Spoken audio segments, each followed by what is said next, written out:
Cuando nosotros hablábamos de la conciliación, decíamos de que surgía un conflicto, ¿verdad? Luego, cuando surgía ese conflicto, pues depende, ¿verdad? Si eran trabajadores sindicalizados o no, patronos sindicalizados o no, tenían que hacer un procedimiento para nombrar algunas personas que lo representaran, pero una vez realizado eso, se planteaba el conflicto. Cuando se plantea el conflicto, bueno, aquí primero el juez tiene que notificar a la otra parte, tiene que mandar a llamar a los miembros del tribunal, porque eso se plantea un juez, ante un juez de primera instancia de trabajo y previsión social, ¿verdad? Un juez de trabajo y previsión social. Y el juez tiene que mandar a llamar a los representantes, ¿verdad? Del patrono y del trabajador y de los trabajadores para que ellos formen parte del Tribunal de Conciliación. Y luego, pues, se realiza un procedimiento para la conformación e integración del tribunal y luego el tribunal se declara competente. Una vez declarado competente, el tribunal tiene que empezar a conocer inmediatamente, ¿se recuerdan? Y para el efecto, manda a citar a las partes y realiza una audiencia. Le señala día y hora para la audiencia, pero los cita 2 horas antes. Y se reúne por separado con cada uno de ellos, los escucha, un acta lacónica, ¿verdad? Resumida, digamos, pone como cuáles son los principales, o las principales solicitudes o la postura de cada una de las partes. Y en base a eso elabora una propuesta que le va a hacer a las partes, ¿verdad? Y les hace esa propuesta. Las partes pueden aceptar o no pueden aceptar la propuesta que les hace, pues incluso la pueden aceptar parcialmente, ¿verdad? Y otra parte que no. Entonces, eh, si las partes no se ponen de acuerdo, el juez puede repetir el proceso de la audiencia una vez más y si no se logran poner de acuerdo, entonces va a declarar eh, por fracasada la conciliación, ¿verdad? Y yo les decía que aquí todo este resumen que les hice fue para llegar a este punto.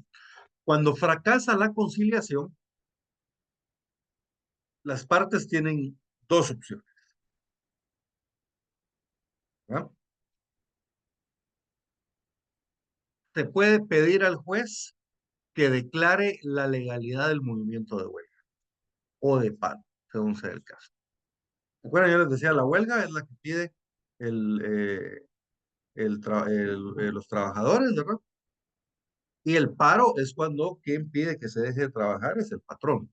Hay cada quien tiene sus motivos, los vamos a ver cuando veamos la huelga y el paro.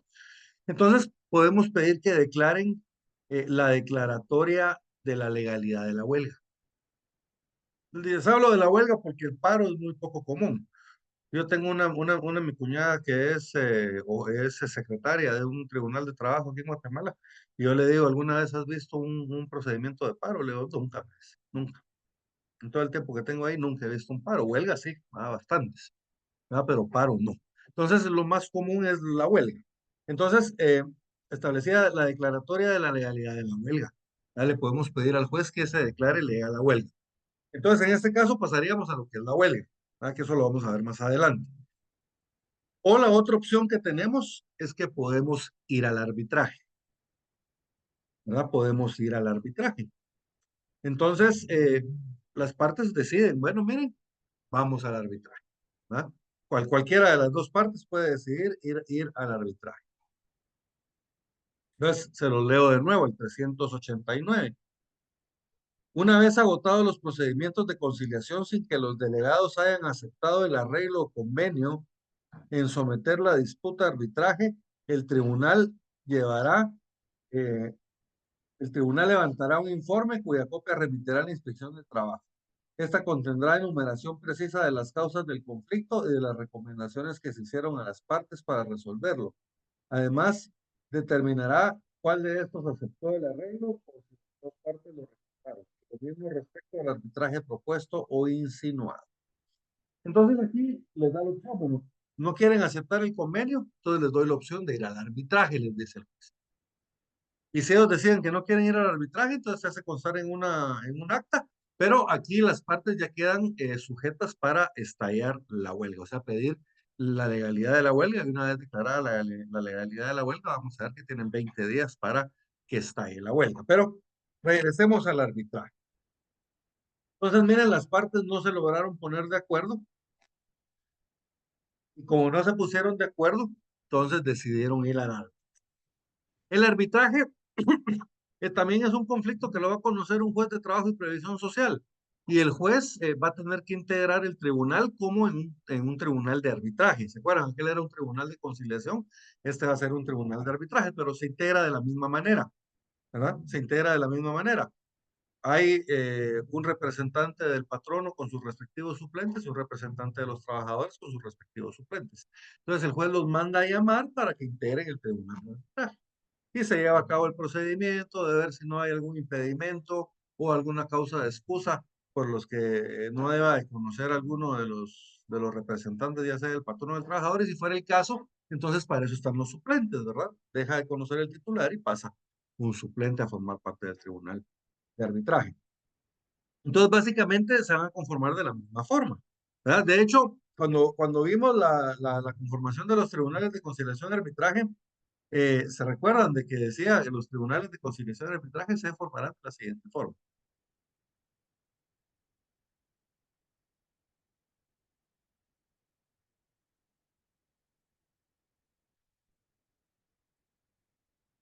Muy bien. Entonces, primero,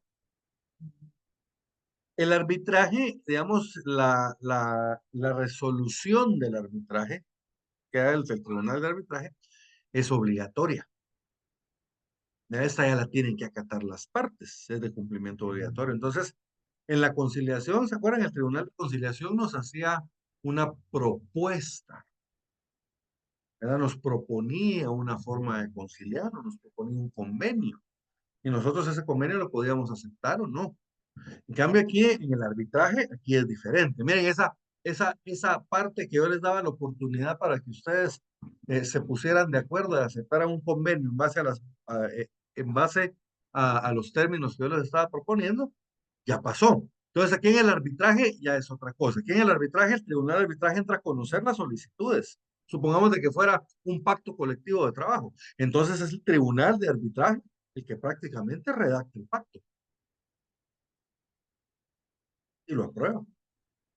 Y ese pacto que ellos aprueben es obligatorio. O sea, la decisión que toma el tribunal de arbitraje es de cumplimiento obligatorio para todas las partes, ¿verdad? Es de cumplimiento obligatorio para todas las partes. Entonces, ¿cuáles son las clases de arbitraje que hay? Tenemos dos clases de arbitraje y los tenemos en el artículo 397. Tenemos un arbitraje potestativo y un arbitraje obligatorio. Cada uno tiene varias causas. El potestativo tiene dos casos en que las personas, si es alguna de esas dos casos, entonces es potestativo. Y el obligatorio, pues tiene tres casos en que va a ser obligatorio eh, el ir al trámite de arbitraje. Entonces, fíjense, pues el arbitraje procede potestativamente, establece la ley. Y ahí tiene dos literales. Ahí, primero vamos con el A. El A se refiere a que las partes en cualquier momento de la conciliación pueden decidir el arbitraje. Vamos a que nosotros estamos tramitando la conciliación. Yo soy el patrono y ustedes son el sindicato de trabajadores. Y nosotros fuimos a conciliación, pero no nos estamos poniendo de acuerdo. Entonces, para no perder tiempo, nosotros acordamos, decidimos irnos directo al arbitraje. No lo podemos hacer. ¿Eh? Cuando las partes que forman parte o que están dentro de un procedimiento de conciliación se ponen de acuerdo para someterlo directamente al arbitraje en cualquier estado del proceso. Bien, cuando las partes así lo acuerden antes o inmediatamente después del trámite de la conciliación. ¿No? Pues puede ser antes de la conciliación en el trámite o puede ser después. ¿Verdad? Pero las partes acuerdan ir a, al arbitraje.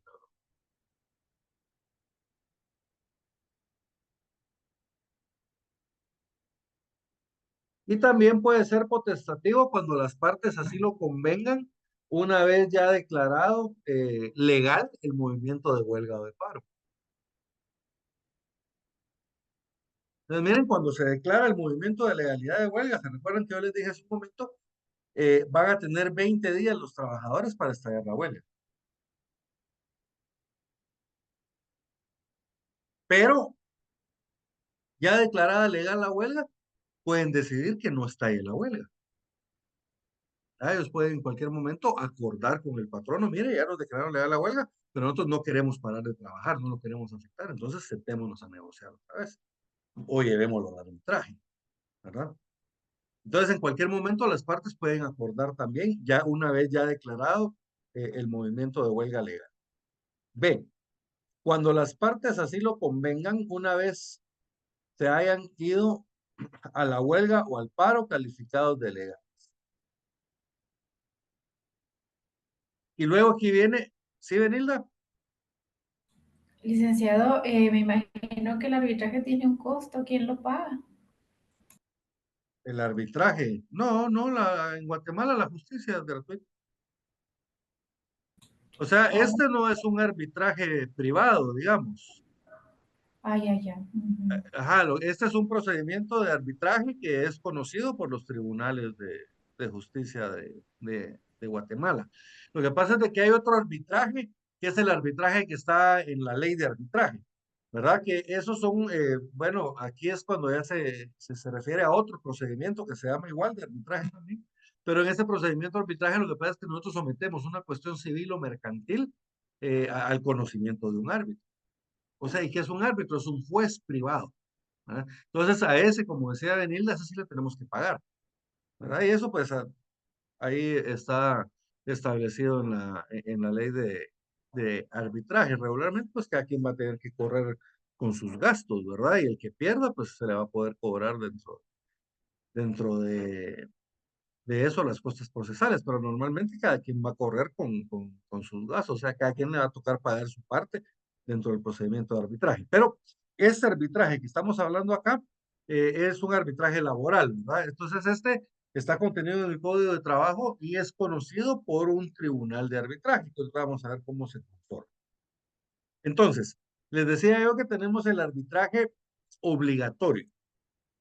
El obligatorio se da cuando transcurra el término correspondiente para que estalle la huelga sin que estalle esto. O sea, ¿se acuerdan? Yo les decía, declaran la huelga legal y le dan 20 días a los trabajadores para estallar la huelga. Pasan esos 20 días y la huelga no estalló. Entonces ahí obligatoriamente tenemos que ir al arbitraje. Miren, en los casos en que una vez calificados como legal la huelga o el paro, transcurra el término correspondiente sin que se hayan realizado. Me pasó el tiempo que nos dieron para estallar la huelga o el paro y no estalló. Entonces, como pasó ese tiempo y no nos fuimos a la huelga, vamos obligatoriamente al arbitraje.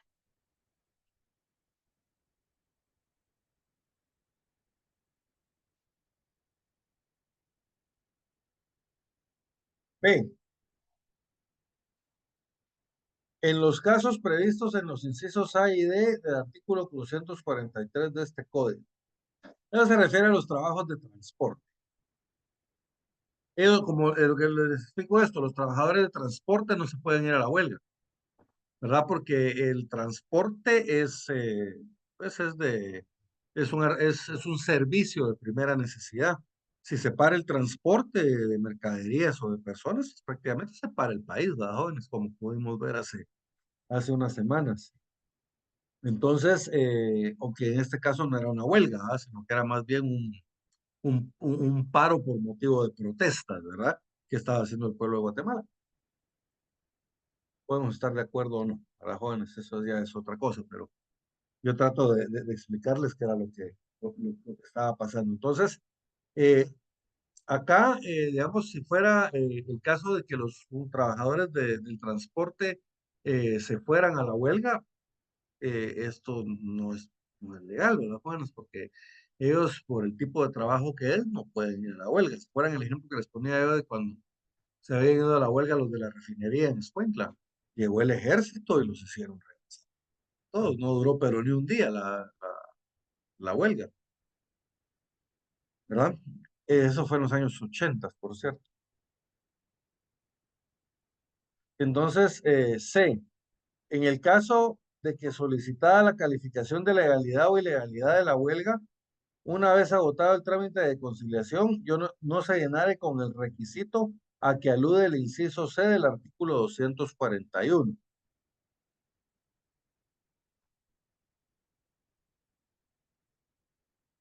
200 es constituir la mitad más uno del total de trabajadores que laboran en la respectiva empresa o empresa, centro de producción y que han iniciado su relación laboral con antelación al momento de plantearse el conflicto colectivo de carácter económico-social.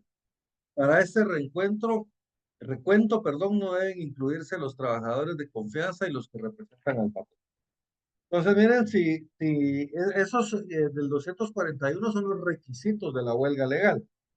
Entonces, si no se cumple con este requisito que establece el literal C, entonces obligatoriamente tienen que ir al arbitraje, ¿verdad? Tienen que tener la mitad más uno de los trabajadores, ¿verdad? Para poder ir a la. Entonces, en este caso también es obligatorio. En el caso, y siempre que el número de trabajadores que apoyen el conflicto constituya por lo menos la mayoría absoluta del total de laborantes que trabajen en la empresa o centros que laboren, o de qué se trata, ¿verdad? Se refiere a lo mismo, la mitad más uno que deben de estar apoyando la huelga. En el caso del inciso B del arbitraje potestativo, las partes, al acordarlo, deben reanudar los trabajos que se hubieran suspendido y someter a la consideración del respectivo tribunal de arbitraje la resolución del conflicto.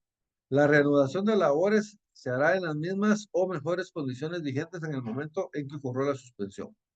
Este extremo debe comprobarse ante el tribunal que corresponda mediante declaración suscrita por ambas partes, pudiendo el juez, si lo considera conveniente, ordenar por los medios pertinentes su comprobación. ¿Estamos bien? Entonces, estos son los casos en que se puede plantear un arbitraje, ¿verdad? Ya sea de forma potestativa, porque depende del estado en que esté el proceso de conciliación o de la legalidad de la huelga, se puede acordar, incluso si la huelga ya estalló, ¿verdad? Ya habiendo estallado la huelga, podemos acordar y ¿verdad? Ese es el arbitraje potestativo. Y ya vimos los casos también en que el arbitraje es obligatorio. Cuando transcurrió el plazo establecido en la ley para que estalle la huelga sin que ésta estalle, en los casos que se trate de trabajadores de transporte o cuando no se llene el requisito que una vez declarada la legalidad de la huelga o solicitada la legalidad de la huelga, no se llene con el requisito de tener la mitad más uno de trabajadores apoyando el movimiento de huelga. Entonces, en ese caso, tenemos que ir obligatoriamente a un arbitraje obligatorio, valga la redundancia.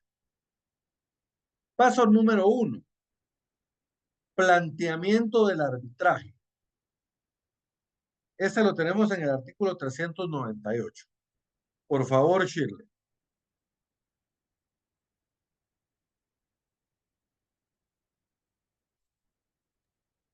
Artículo 398.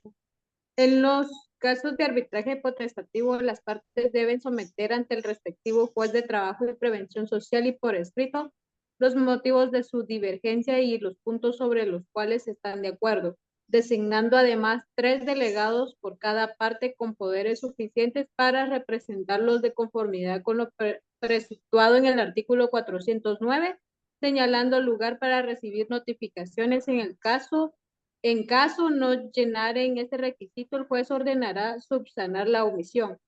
En los casos de arbitraje obligatorio, el juez convocará a las partes y levantará un acta que contenga los requisitos enumerados en el párrafo anterior.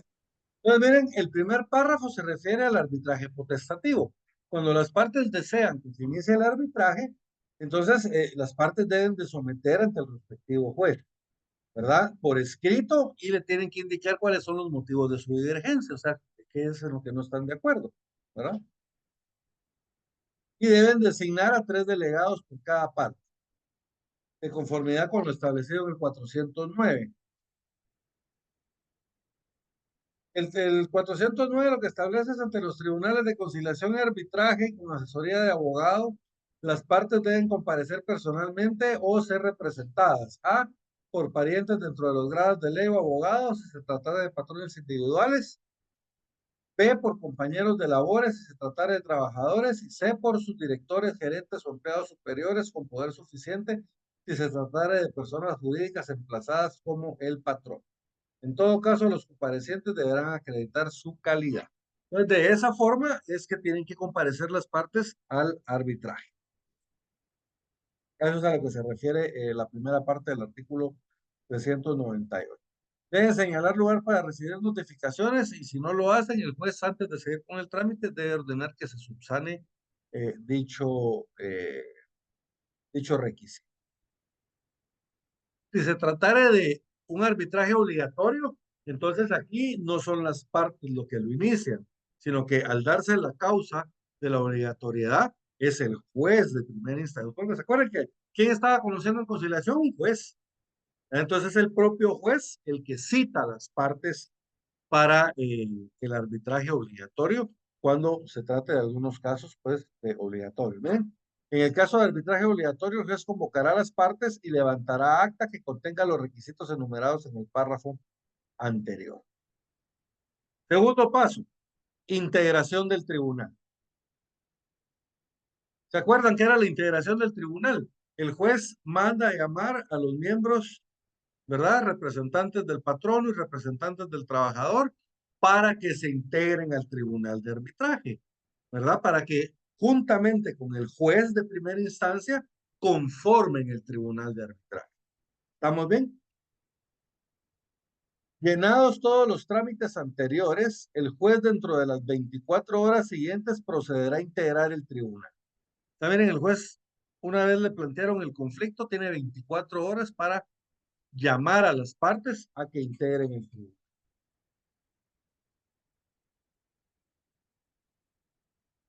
Lo dispuesto en el artículo 383 de este código es aplicable a los tribunales de arbitraje. Eso se refiere a los motivos de impedimentos o excusas, ¿verdad? Entonces, los mismos impedimentos que son para el Tribunal de Conciliación también son para el Tribunal de Arbitraje. Será motivo de excusa para los vocales del tribunal no haber conocido, bueno, el haber conocido del mismo asunto en conciliación. Pero puede ser esta allanada por los delegados de ambas partes. Allanada quiere decir aceptar. Allanada quiere decir aceptar.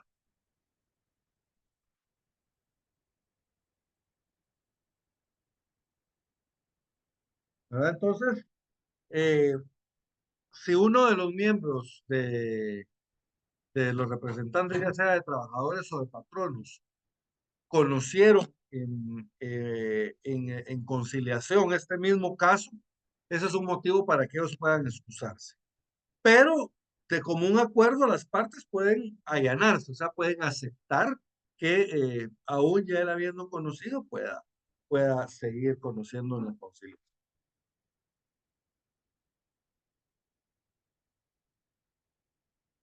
Paso número 3.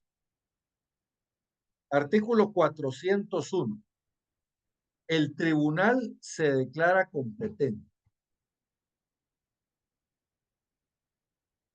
Tomás, por favor, artículo 401. El artículo 401. Una vez resueltos los impedimentos que se hubieran presentado, el tribunal de arbitraje se declarará competente y dictará sentencia dentro de los 15 días posteriores. Durante este lapso no admitirán recursos sus autos o providencias. Muy bien, acá en el 401 tenemos dos pasos. El paso número 3, que es el que el tribunal se declara competente, y luego tenemos dictará sentencia dentro de los 15 días posteriores. Ese es el paso número 5, ¿verdad? Pero falta el paso número 4, que está en el artículo siguiente. ¿Estamos bien? Entonces el paso número 4 está en el artículo 402. Por favor, Belinda.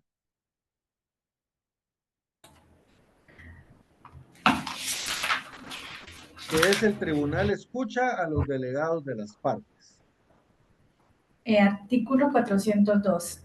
El tribunal de arbitraje, dentro del plazo previsto en el artículo anterior, oirá a los delegados de las partes separadamente o en comparecencias conjuntas, haciendo uso de la facultad que le otorgue el artículo 388. Interrogará personalmente a los patronos y a los trabajadores en conflicto sobre los puntos que juzgue necesario aclarar. De oficio o a solicitud de los delegados, ordenará la evacuación rápida de las diligencias que estime convenientes, incluyendo las de prueba, y si lo considerare oportuno, recabará dictamen técnico económico del Ministerio de Trabajo y Previsión Social sobre las diversas materias sometidas a su resolución o sobre alguna o algunas de ellas. Entonces, ah, ahí estamos, ¿verdad?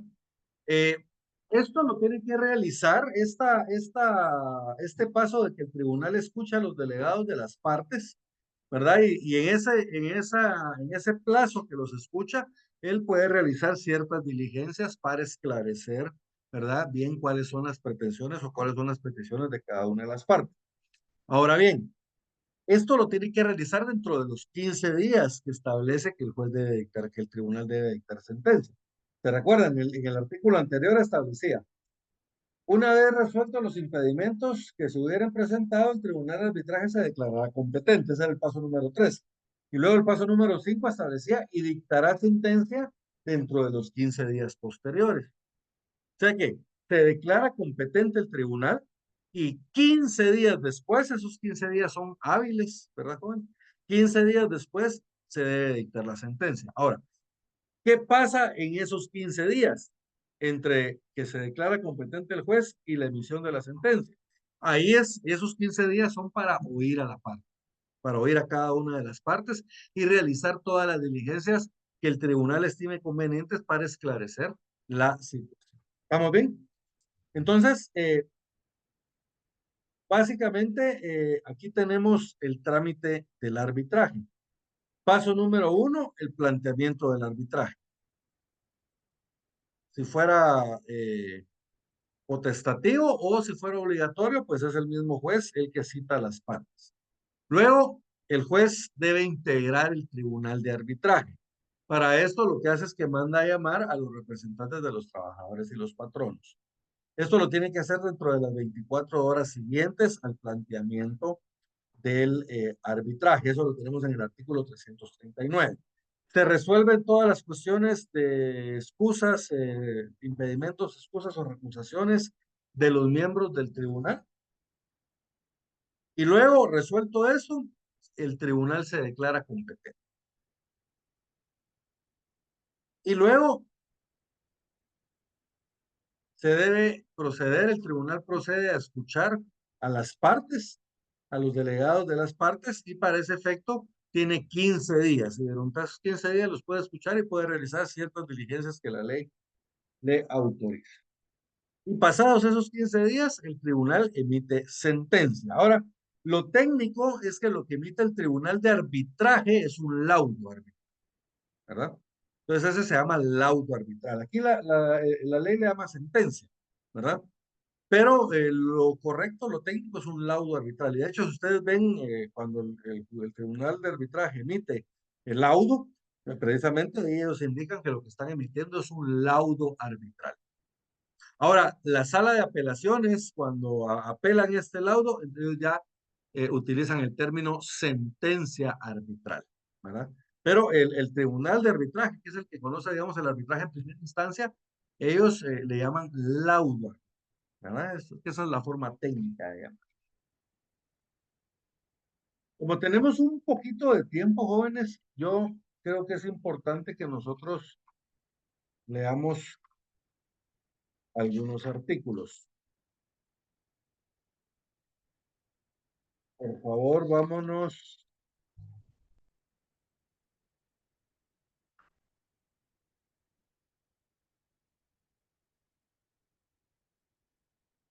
al artículo 293. El artículo 293 está en el capítulo, está en el título 10. que el título 10º del Código de Trabajo se refiere a la organización de los tribunales de trabajo y previsión social. Esto lo vieron seguramente ustedes en Derecho de Trabajo 1. Entonces, aquí está, primero, como que las disposiciones generales, ahí nos indica cuáles son los tribunales de trabajo y previsión social, ¿verdad? Entonces, establece los tribunales de trabajo y previsión social en el 284, les estoy leyendo ahorita, son los juzgados de trabajo y previsión social, que para los efectos de este código se llamarán simplemente juzgados, los tribunales de conciliación y arbitraje, y las salas de apelaciones de trabajo y provisión social, que para este efecto se llamarán simplemente salas. Entonces, a nosotros nos interesa ahorita el literal B, los tribunales de conciliación y arbitraje. Entonces, nos vamos nosotros hasta el capítulo 3º de este título, y ahí vamos a encontrar el artículo 293, donde están los tribunales de conciliación y arbitraje. Aquí hay algo bien importante que yo les quiero remarcar. ¿Se acuerdan que yo les dije al principio, cuando estábamos viendo los tribunales de conciliación y arbitraje, que estos conflictos se llamaban conflictos de carácter económico social, ¿verdad? Pueden ser conflictos jurídicos o pueden ser conflictos de carácter económico social, ¿verdad? Estos conflictos me parece que comúnmente son de carácter económico y social, pero también pueden ser jurídicos. Entonces,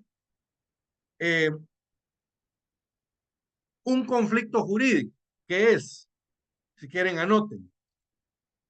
Un conflicto jurídico son aquellos en los cuales la reclamación, son aquellos en los cuales la reclamación consiste en pedir la aplicación de una norma jurídica preexistente,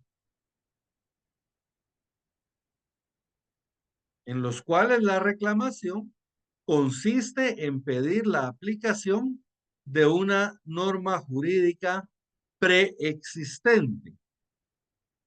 ¿Estamos bien? Entonces, en el conflicto jurídico, nosotros lo que estamos pidiendo es que se aplique una norma, ¿verdad? Que se aplique una norma. Hay un derecho laboral que nosotros queremos que se aplique porque no nos están aplicando. Entonces, eso sería un conflicto jurídico. Ahora, un conflicto de carácter económico-social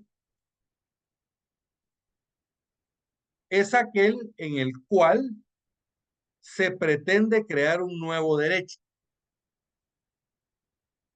Es aquel en el cual se pretende crear un nuevo derecho o mejorar uno que ya existía. ¿Te recuerdan cuando nosotros vimos, bueno, nosotros no vimos porque no vieron conmigo derecho de trabajo 1, pero en el derecho laboral 1, ustedes tuvieron que haber visto, supongo que el primer día de clase, los principios ideológicos del derecho de trabajo, que los encontramos en el tercer y cuarto considerando del Código de Trabajo.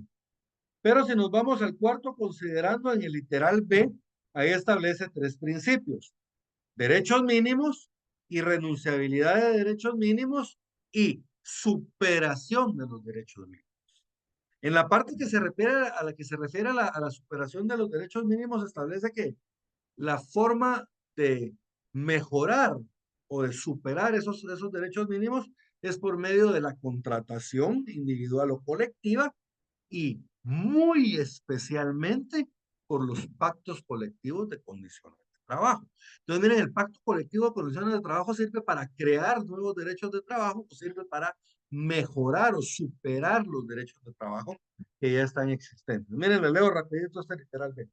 El derecho de trabajo constituye un mínimo de garantías sociales, protectoras del trabajador, irrenunciables únicamente para esto, llamadas a desarrollarse posteriormente en forma dinámica en estricta conformidad con la posibilidad de cada empresa patronal, mediante la contratación individual o colectiva, y de manera muy especial por medio de los pactos colectivos de condiciones de trabajo. Entonces, a eso se refiere la creación de nuevos o de nuevos derechos de trabajo. Por ejemplo, fíjense, pues, por disposición de la ley, los trabajadores tienen derecho a 15 días de vacaciones. Pero, por ejemplo, mi papá en la refinería, a él por pacto colectivo le daban 20 días de vacaciones hábiles, ¿verdad? O sea, le daban 5 días más. Miren, aquí las vacaciones es un derecho que ya existía, pero por medio del pacto colectivo se superó el derecho, ¿verdad? Se superó el derecho. Puede haber creación de derechos también, por ejemplo, por medio del pacto colectivo se creó, se declaró el Día del Trabajador Refinero, o sea, el Día de los Trabajadores de la Refinería, pues. Entonces, se reconoció ese día y ese día tenían asueto los trabajadores de la refinería. Y los que tenían que trabajar se los pagaban como tiempo extraordinario. Entonces, miren, todos esos derechos los fueron creando o superando ellos por medio de la contratación colectiva. Si la contratación fracasa, puede ser que el pacto colectivo llegue a decidirse en el tribunal de arbitraje. Entonces, por eso es importante esto. Entonces, miren, el conflicto de carácter económico-social es aquel en el que se busca crear o superar, crear un derecho que no existía o superar un derecho existente. 293. La finalidad esencial de los tribunales de conciliación y arbitraje es mantener un justo equilibrio entre los diversos factores de la producción, armonizando, perdón, los derechos del capital y del trabajo. Cada tribunal se integra. Aquí esto que vamos a leer se aplica para el tribunal ya sea de conciliación o de arbitraje. Un juez de trabajo y previsión social que lo preside, un representante titular y 3 suplentes de los trabajadores, un representante titular y 3 suplentes de los empleados. Los cargos son públicos y obligatorios. O sea, una vez ustedes son nombrados, uno es un cargo público, o sea, ¿qué quiere decir? Que una vez ustedes integren el tribunal de arbitraje, lo que ustedes hagan en la calidad de un servidor público, igual que el juez, ¿verdad? Primero. Y segundo, son de carácter obligatorio. O sea, si a ustedes los llaman a integrar, ustedes tienen que integrar el tribunal, a menos de que tengan una causa de excusa o de impedimento. Eso se refiere a que los cargos son públicos y obligatorios. Por la naturaleza de sus funciones, el cargo del presidente es permanente, en tanto que los demás fungirán un año comprendido de enero a diciembre. Entonces, miren, el presidente del Tribunal de Conciliación o Arbitraje va a ser un juez de primera instancia. Entonces, este es permanente. Él siempre va a estar ahí. Ahora, los representantes de patronos y trabajadores, ellos van a ser nombrados por un año, ¿verdad? Por un año para el cargo, de enero a diciembre. O sea, ¿qué quiere decir esto, jóvenes? Que cada año hay que estar nombrando o renovando los nombramientos de los miembros del Tribunal de Conciliación. Los suplentes serán llamados en el mismo orden de su elección o designación. O sea que se elige al titular y luego se elige al primer suplente y luego se elige al segundo suplente. Entonces, al primero que elegimos, en el orden, ¿verdad? Porque a uno se tuvo que haber designado antes, ese va a ser el primero que va a sustituir al titular. Y si no lo puede hacer, entonces lo hace el segundo que no. Los representantes a que se refiere este artículo deben seguir cumpliendo las responsabilidades de sus cargos hasta que tomen posesión sus sustitutos. Sin embargo, podrán renunciar ante la Corte Suprema de Justicia si han cumplido ya su periodo. O sea, ¿qué quiere decir esto? Si llegó enero del año siguiente, o sea, a mí me nombraron de enero a diciembre de 2023, pero llega enero de 2024 y no han nombrado a mi sustituto. Pues yo voy a seguir en mi cargo, ¿verdad?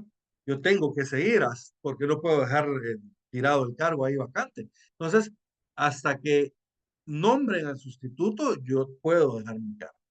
Eso sí, si no lo han nombrado, póngale que llegó marzo y no lo han nombrado, entonces yo puedo ir a la Corte y renunciar. Decirle, señores de la Corte Suprema de Justicia, yo ya cumplí con mi periodo y quiero renunciar. Y me tienen que aceptar mi renuncia, ¿verdad? Pero no puedo abandonar el cargo. Eso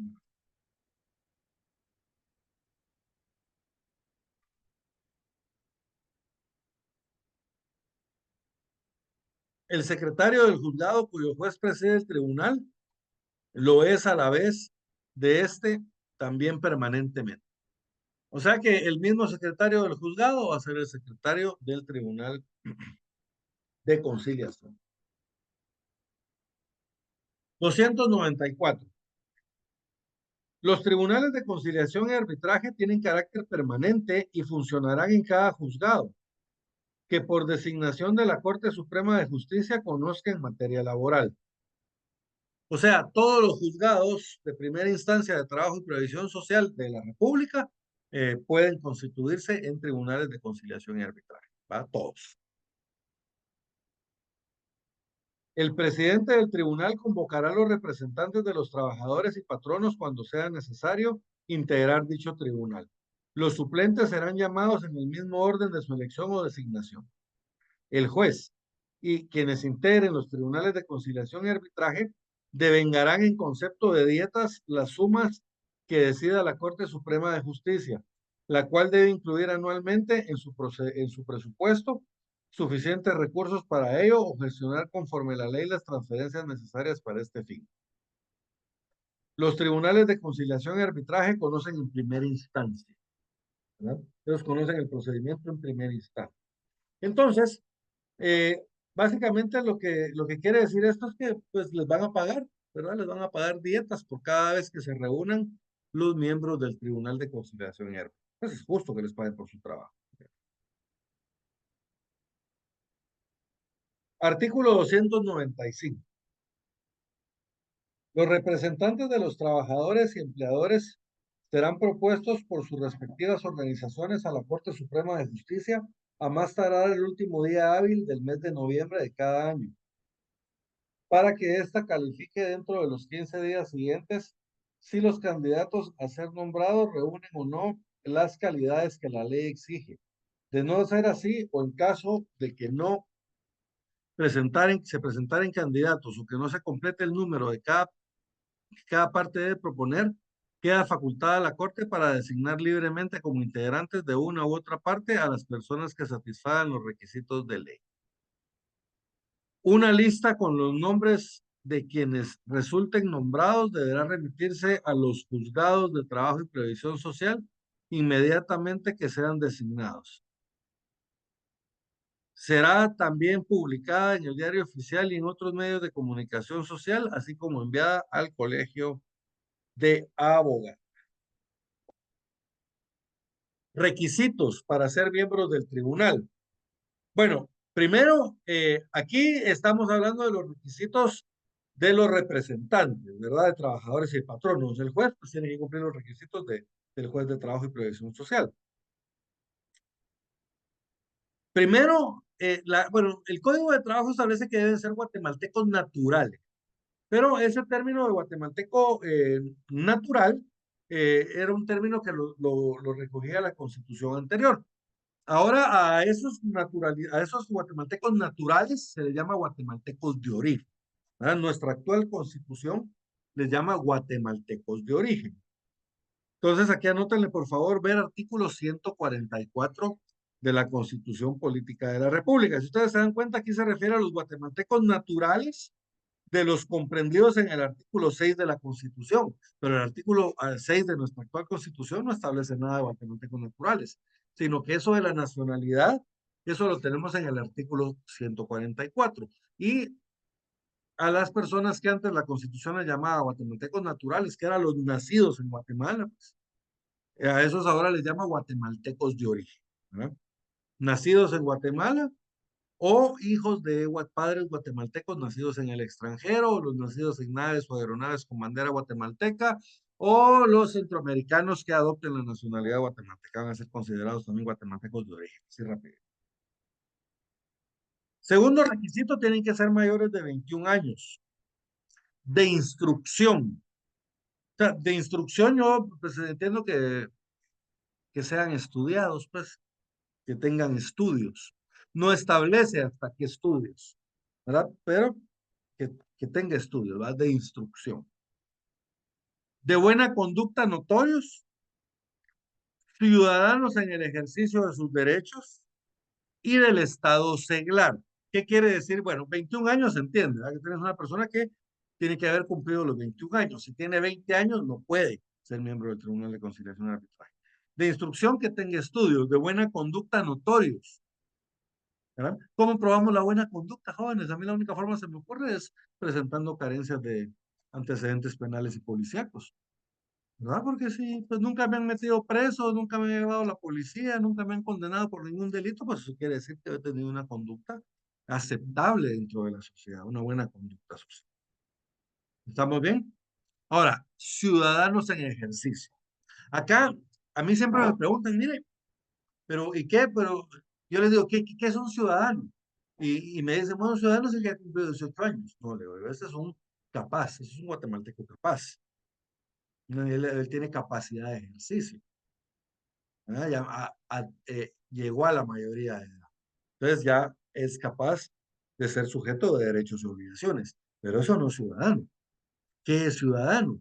Bueno, primero, la ciudadanía se adquiere no cuando cumplo la mayoría de edad, sino cuando yo me inscribo en el registro de ciudadanos del Tribunal Supremo Electoral. Entonces, ¿para qué me sirve a mí estar inscrito en el registro de ciudadanos? Bueno, cuando yo estoy inscrito en el registro de ciudadanos, yo ya puedo ejercer mis derechos ciudadanos. ¿Se recuerdan cuáles son mis derechos ciudadanos? Elegir y ser electo. ¿Verdad? Entonces, si yo soy un ciudadano en ejercicio aquí en Guatemala, yo puedo elegir autoridades o puedo participar en un proceso electoral como el que acabamos de tener y puedo ser electo. ¿Verdad? Tengo ese derecho. ¿Verdad? Todos los ciudadanos tenemos derecho a elegir y a ser electos. Entonces, a eso se refiere. ¿Verdad? ¿Y qué tengo que hacer para ser electo o para elegir? Estar inscrito en el registro de ciudadanos. Si no están inscritos en el registro de ciudadanos, ¿qué es lo que le llamamos nosotros estar empadronado? ¿Verdad? Si yo no estoy empadronado, no estoy inscrito en el registro de ciudadanos, no puedo votar, pero tampoco pueden votar por mí. ¿Estamos bien? Entonces, a eso se refiere la ciudadanía. Miren, la ciudadanía es cuando yo puedo ejercer mis derechos ciudadanos, elegir y ser electo, o sea, cuando estoy inscrito en el derecho de ciudadanos. O sea que tengo que ser mayor de 21 años y además tengo que estar inscrito en el registro de ciudadanos. Y debo ser del estado seglar. Del estado seglar, jóvenes, quiere decir que yo no soy ministro de culto, ¿verdad? Que yo no soy ministro de culto. Yo puedo ser católico, puedo ser evangélico, puedo ser testigo de Jehová, puedo ser mormón, o sea, yo sí puedo pertenecer a una religión. Lo que no puedo es ser ministro de culto, ¿verdad? Entendemos, ministro de culto, pues es el que guía a la comunidad, el sacerdote, el pastor, no sé cómo le llamarán en las otras religiones, ¿verdad? Entonces, pero entendemos, el que guía a la comunidad espiritualmente. Entonces, ellos no pueden ser miembros de los tribunales de conciliación.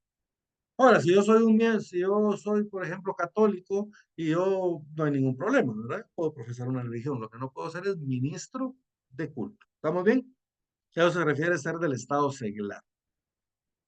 Entonces, miren, artículo 296, los representantes de los patronos y de los trabajadores deben ser guatemaltecos naturales de los comprendidos en el artículo 6 de la Constitución. Entendemos guatemaltecos de origen de los comprendidos en el artículo 144 de la Constitución, de 21 años, de instrucción, de buena conducta notorios, ciudadanos en ejercicio de sus derechos y del Estado seglar.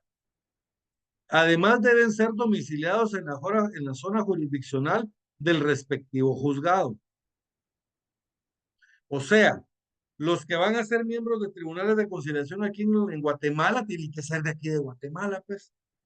Los que van a ser miembros de tribunales de conciliación de Escuintla tienen que ser de Escuintla, los de Suchitepeque de Suchitepeque, los de Reu, y así sucesivamente, los de Petén.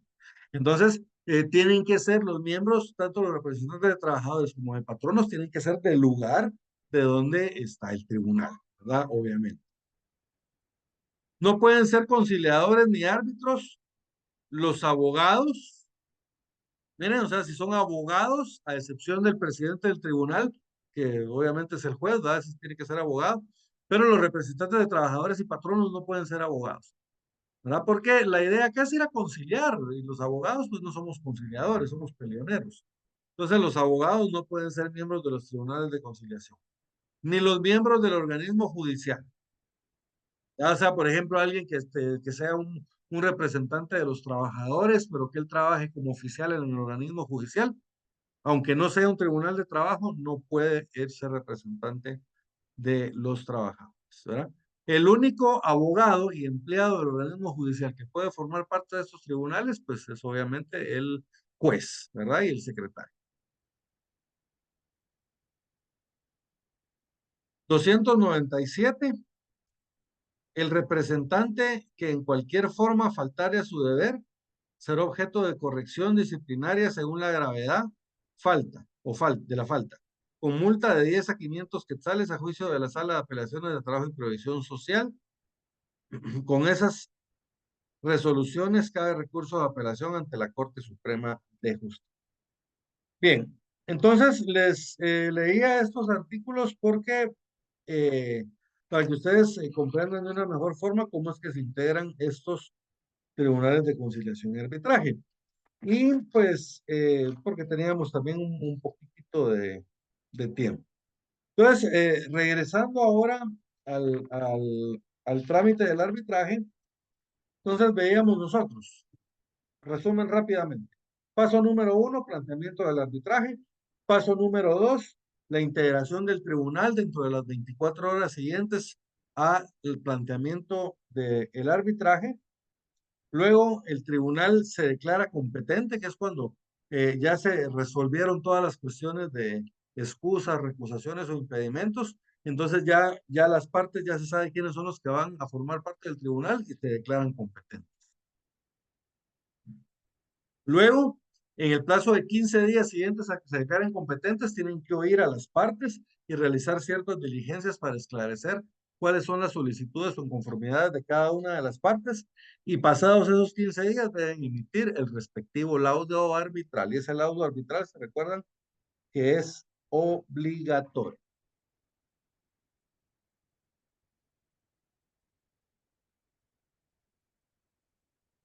En total son 5 pasos entonces. 5 pasos. Laudo, sí, el último paso sería la emisión del laudo arbitral. Este procedimiento de arbitraje es apelable, ¿verdad? Por ejemplo, yo trabajaba en un tiempo que yo estuve asesor del Ministerio de Agricultura, Ganadería y Alimentación, y ahí, digamos, teníamos pacto colectivo por laudo, ¿verdad? Porque nunca se lograban poner de acuerdo los trabajadores con las autoridades, entonces regularmente se iban a arbitraje, se resolvía en arbitraje, se apelaba y la sala de apelaciones pues resolvía también el laudo arbitral, ¿verdad? Entonces la sala le hacía modificaciones muchas veces a lo que había resuelto el tribunal de arbitraje, ¿verdad? Entonces se puede apelar. Este tiene su propio trámite de apelación y lo tenemos en el artículo 404. Es un trámite bien pequeñito, ahí está establecido todo el trámite.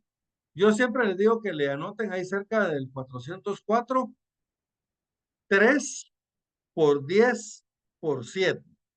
O sea, 3 días para interponer.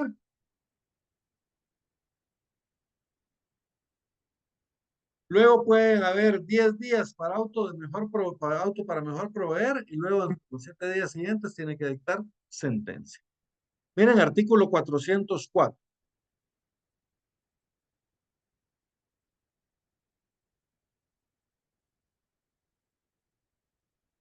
En caso de apelación presentada dentro de los 3 días siguientes de notificado el fallo a las partes, se elevarán los autos a la Sala de Apelaciones de Trabajo y Previsión Social. ¿Quién? Dictará sentencia definitiva dentro de los 7 días posteriores al recibo de los mismos, salvo que ordene alguna prueba para mejor proveer, la cual deberá evacuarse antes de 10 días. Entonces, miren, es bien fácil el trámite. Interponemos dentro de los 3 días siguientes a la notificación del Tribunal de Arbitraje, del laudo arbitral, y luego debe dictar sentencia en 7 días. Pero, ¿se acuerdan? Si hay auto para mejor proveer, este se debe realizar antes de la sentencia en plazo de 10. Entonces, 3 por 10 por 7. ¿Alguna duda, jóvenes? ¿Qué significa auto para más proveer? Auto para mejor proveer es el juez puede realizar cuando al juez no le quedó claro algo, ¿verdad? Cuando al juez o al tribunal no le quedó claro algo, el juez puede realizar ciertas diligencias. Digamos, en los procesos civiles se llama para mejor fallar, auto para mejor fallar. Aquí la ley le llama auto para mejor proveer, pero lo que se hace es lo mismo. Realizar algunas diligencias de prueba o declaraciones, o puedo mandar a las partes y les puedo consultar algo para esclarecer, ¿verdad? La duda que tiene el juez. Básicamente para eso sirve el auto para mejor proveer. ¿Estamos bien? Y esos 7 días para dictar sentencia se cuentan a partir de esos 10 que Sí, pues se lleva también, a cabo los 10 días para mejor proveer y una vez vencidos esos 10 días empieza a correr el plazo de 7 días para dictar sentencia. caso contrario, sería a partir del cuarto día de la interposición del problema. Sí, si no hay auto para mejor proveer, entonces se interpone y dentro de los 7 días debería dictar sentencia a la sala, exactamente.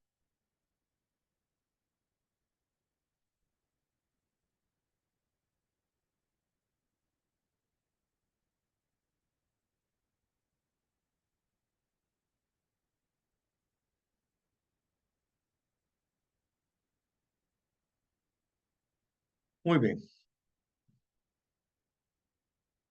¿Se acuerdan que yo les he dicho muchas veces de que la sentencia de arbitraje, esta ya es vinculante,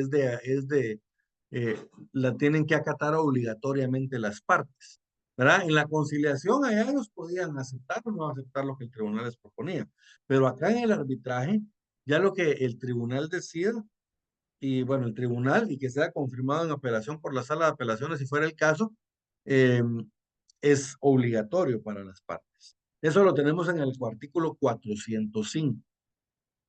La sentencia arbitral es obligatoria para las partes por el plazo que ella determine, el cual no será inferior a 1 año. La parte en el siguiente artículo 406. La parte que se niega a cumplir o incumpla los términos del fallo arbitral será sancionada con multa de 500 a 2,000 quetzales, tratándose de patronos, y de 25 a 100 quetzales en el caso de que los infractores fueren trabajadores. Queda salvo el derecho de la parte que ha respetado el laudo para pedir al respectivo juez de trabajo y previsión social su ejecución en lo que fuere posible, y el pago de los daños y perjuicios que prudencialmente fije. Dicha parte también puede optar por declaraciones de huelga o amparo, según corresponda, sin acudir nuevamente a conciliación o arbitraje, siempre que se haga únicamente por el incumplimiento de las resoluciones del fallo. 407. Mientras no haya incumplimiento del fallo arbitral, no pueden plantearse conflictos colectivos sobre las materias que dieron origen al juicio. 408. De todo fallo arbitral se enviará una copia autorizada a la Inspección General de Trabajo. Muy bien. En la siguiente clase, jóvenes, vamos a ver lo relativo a la huelga y el paro. La huelga y el paro, esto tiene dos partes. Hay una parte sustantiva, que es donde la ley nos explica qué es la huelga, cuáles son las clases de huelga, cuáles son los requisitos de la huelga, eh, cuándo se va a declarar legal una huelga, cuándo se va a declarar justa una huelga, y lo mismo con el paro. Y luego la siguiente parte es lo relativo al trámite de la huelga y el paro, que esto ya es relativamente sencillo, porque solo retomamos el trámite de la conciliación, donde lo dejamos antes de ir al arbitraje, y de ahí lo retomamos para la huelga. ¿Verdad? Entonces, prácticamente, jóvenes, nos van quedando 2 clases, ¿verdad? 2 clases y yo creo que son precisamente 2 clases las que nos quedan para el examen final. Entonces, igual, 2 clases, holgándolo un poquito, porque realmente ese tema lo podríamos ver en una sola clase, ¿verdad? Pero vamos a adaptarlo al tiempo que tenemos. Entonces, probablemente las clases, al igual que hoy, nos van a quedar un poquito más cortitas, ¿verdad, jóvenes? Entonces,